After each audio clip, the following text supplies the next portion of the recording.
ನನ್ನನ್ನು ಒಳಗಿಸಿ ಕರೆಯುತ್ತಾ ಇದ್ದೇನೆ. ಒಳಗೆ ತೂಕೋ ನಿಧಿಯೆಲ್ಲ ಹೋಗುನಿಂದು ನೀ ಕೇಳು ಮತ್ರಾಣ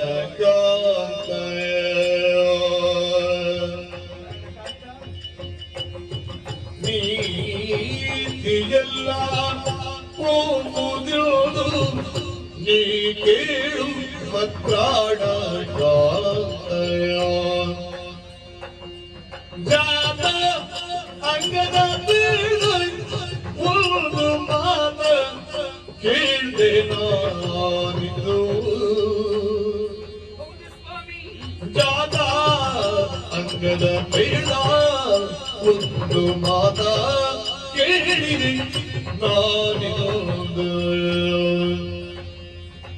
ಜಾತ ನಂಜದ ಬೇಳಿದೊಂದು ಮಾತ ಕೇಳಿದೆ ನಾನಿದು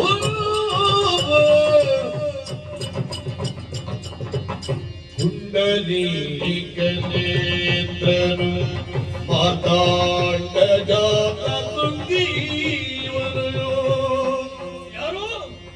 ಕುಂಡಲೀಕನೇತ್ರನು ಮಾತಾಂಡ ಜಾತ ಸುಗ್ರೀವನು ಕೈಡೋದು ಅಂತರಂಗೆ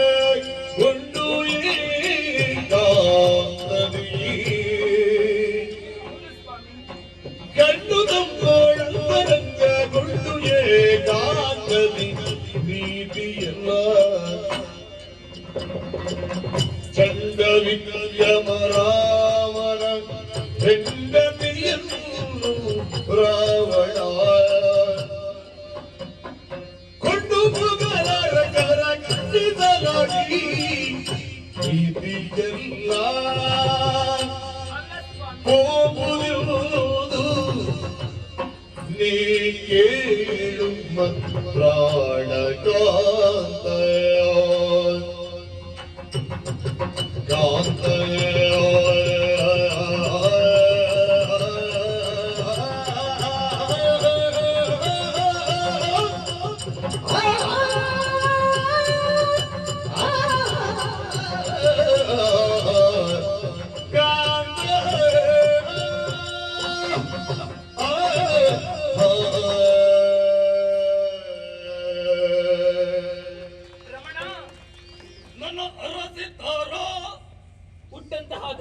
ಸರಿಪಡಿಸಿಕೊಳ್ಳುವಂತಹ ಮನಸ್ಥಿತಿಯೂ ನಿಮ್ಮದಿಲ್ಲ. ವೀರಾವೇಶದಿಂದ ಹೊರಟು ನಿಂತಿದ್ದೀರಿ. ಯಾವತ್ತೂ ನಿಮ್ಮನ್ನು ತಡೆದವಳಲ್ಲ ಸ್ವಾಮಿ. ಇವತ್ತು ಮಾತ್ರ ನಾನು ತಡೆದು ನಿಲ್ಲಿಸಿದ್ದೇನೆ. ವಿರೋಧಿಸುತ್ತಾ ಇರುವೆಯಲ್ಲ, ಕಾರಣ ಯಾಕಾಗಿ ಸ್ವಾಮಿ? ಈ ಹೊತ್ತಿನಲ್ಲಿ ನೀವು ನಡೆದದ್ದು ನೀತಿಯಲ್ಲ ಸ್ವಾಮಿ. ಯುದ್ಧಕ್ಕೆ ಹೊರಟದ್ದು ನೀತಿಯಲ್ಲ ಅಂತ ಹೇಳುವುದಕ್ಕೆ ಬಂದವಳು ನಾನು. ಮಧ್ಯರಾತ್ರಿಯ ಸಮಯ. ಹೌದು, ಗರ್ಜಿಸುತ್ತಾ ಇದ್ದಾನೆ ಸುಗ್ರೀವ. ಈ ಕಾಲದಲ್ಲಿ ಯುದ್ಧಕ್ಕೆ ಹೋಗುವುದು ಬೇಡ. ಹೋಗುವುದು ಬೇಡವೇ? ಕಾರಣ ಉಂಟು. ಏನು ಕಾರಣ? ನಿಮ್ಮಿಂದಲೇ ಪೆಟ್ಟು ತಿಂದಂತಹ ಸುಗ್ರೀವ ಸೋತು ಹೋಗಿದ್ದಾನೆ. ಒಂದೊಮ್ಮೆಗೆ ಮತ್ತೊಮ್ಮೆ ನಿಮ್ಮನ್ನು ಯುದ್ಧಕ್ಕೆ ಕರೆಯಬೇಕಿದ್ರೆ ಹಲವು ವರ್ಷಗಳೇ ಸಂದಿತ್ತು. ಆದರೆ ನಿನ್ನೆಯ ದಿವಸ ನಿಮ್ಮಿಂದ ಪೆಟ್ಟು ತಿಂದು ಹೋದಂತಹ ಸುಗ್ರೀವ ಈಗ ತಾನೇ ನಿಮ್ಮನ್ನು ಕರೆಯುತ್ತಾ ಇದ್ದಾನೆ ಯುದ್ಧಕ್ಕೆ ಅಂತ ಹೇಳಿದ್ರೆ ನಾವು ಸ್ವಲ್ಪ ತರ್ಕಿಸಬೇಕಾಗುತ್ತದೆ, ಯೋಚಿಸಬೇಕಾಗುತ್ತದೆ. ಹೇಗೆ ಉದಯಿಸಿದ ಹೇಗವನ ಪೆಟ್ಟಿನ ಗಾಯವೋ ನೋವೋ ಮಾಯವಾಯಿತು ಎಂಬುದು ನನಗೆ ಅರ್ಥವಾಗುವುದು. ಅದೇ ಅದಕ್ಕೆ ಕಾರಣ ನಾ ತಿಳಿದವಳಿದ್ದೇನೆ. ನಮ್ಮ ಮಗನಾದಂತಹ ಅಂಗದನಿಂದ ಎಲ್ಲಾ ವಿಷಯವನ್ನು ತಿಳಿದುಕೊಂಡೆ ನಾನು. ಅಂಗದನಿಂದ ವಿಷಯವನ್ನರಿತೆ? ಹೌದು ಸ್ವಾಮಿ. ಏನು ವಿಚಾರ, ಏನು ವಿಷಯ? ಯಾವ ಗೂಢಾಚಾರರೂ ಕೂಡ ಸಂಗ್ರಹಿಸಲಾಗದಂತಹ ವಿಷಯವನ್ನು ಅಂಗದ ಸಂಗ್ರಹಿಸಿದ್ದಾನೆ. ನಮ್ಮದಾದಂತಹ ಋಷ್ಯಮುಖದ ಪರ್ವತದ ತಪ್ಪಲಿನಲ್ಲಿ ಸುಗ್ರೀವನು ಇಬ್ಬರು ಹುಡುಗರನ್ನು ಕಂಡನಂತೆ. ನಮ್ಮ ಪ್ರದೇಶದ ವ್ಯಾಪ್ತಿಗೆ ಬಂದ ಇಬ್ಬರು ಹುಡುಗರು? ಹೌದು. ನನಗದು ವಿಚಾರವೇ ಗೊತ್ತಾಗಲಿಲ್ಲ. ಹನುಮಂತನ ಮುಖೇನವಾಗಿ ಅವರನ್ನು ಹತ್ತಿರಕ್ಕೆ ಕರೆದು ತನ್ನದಾದಂತಹ ದುಃಖವನ್ನು ತೋಡಿಕೊಂಡನಂತೆ. ಆದರೆ ಬಂದವರು ಯಾರು ಎನ್ನುವ ಹಾಗೆ ನಿಮಗೆ ತಿಳಿದಿದೆಯೇ? ಯಾರು ಅಂತ? ಬೇರೆ ಯಾರೂ ಅಲ್ಲ, ಅಯೋಧ್ಯಾಧಿಪತಿಯಾದಂತಹ ದಶರಥ ಚಕ್ರವರ್ತಿಯ ಮಕ್ಕಳು ರಾಮ ಲಕ್ಷ್ಮಣರವರು. ರಾಮ ಲಕ್ಷ್ಮಣ? ಹೌದು. ಈ ಕಾಡಿಗೆ ಯಾಕಂತೆ?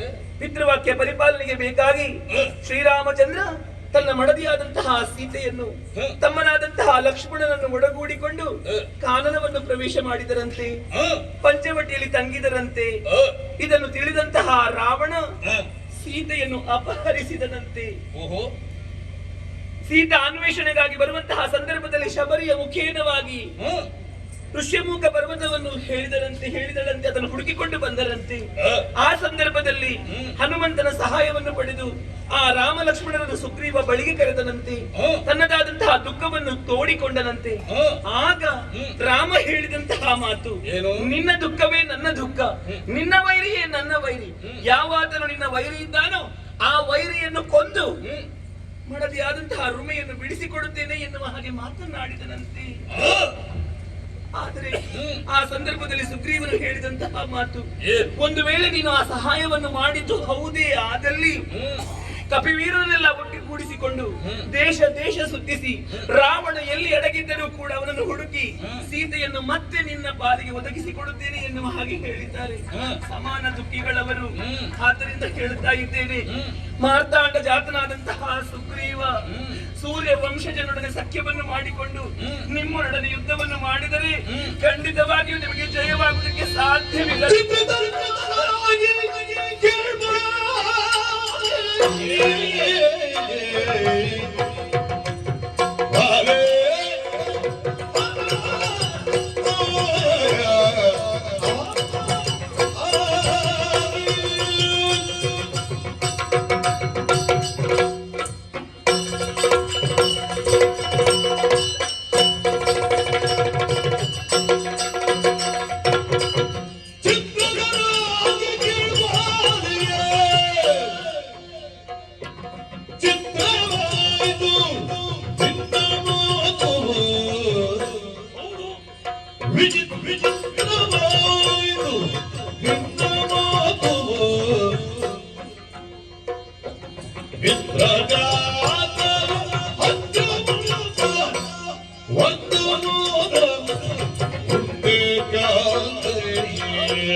ಚಿತ್ತವ